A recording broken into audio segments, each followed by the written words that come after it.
Avec la SFTG, nous avons le plaisir de vous proposer à Saint-Malo, le vendredi 30 septembre 2022, une formation sur les urticaires.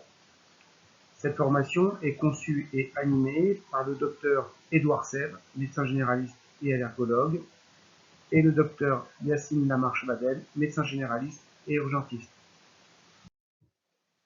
Dans cette formation, nous verrons comment reconnaître une urticaire et la distinguer d'autres éruptions cutanées. Nous verrons également les angioœdèmes de la face comme forme particulière urticaire. Et en plus de sa lésion dermatologique élémentaire, nous détaillerons les différentes formes cliniques des urticaires. L'urticaire est une réaction due à la présence d'histamine.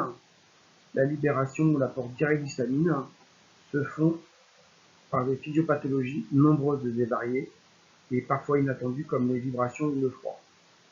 En pratique clinique, il est intéressant de distinguer les causes et les mécanismes qui peuvent aboutir à une urticaire associée à une anaphylaxie, qui peut être mortelle. À partir des recommandations scientifiques, la formation refera le point sur la classification des anaphylaxies et la prise en charge qui leur correspond. À l'aide de cas cliniques et d'ateliers pratiques, nous verrons comment prescrire et organiser l'éducation thérapeutique des patients souffrant d'urticaire et ceux ayant une urticaire associée à de l'anaphylaxie. Nous verrons comment prescrire, expliquer et analyser les résultats des tests allergologiques. Les patients souffrant d'anaphylaxie doivent pouvoir s'injecter ou se faire injecter de l'adrénaline sous forme de stylo auto-injecteur en cas de crise. L'urticaire chronique touche 1% de la population. Les articles de la littérature scientifique rapportent que son impact psychologique, social et professionnel est pire que celui du diabète. L'urticaire est une pathologie fréquente. 10% des enfants en sont atteints en aigu et 1% de la population fera de l'urticaire chronique dans sa vie.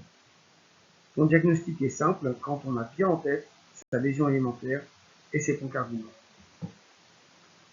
L'anaphylaxie reste rare mais se complique de souffrances graves et de complications mortelles.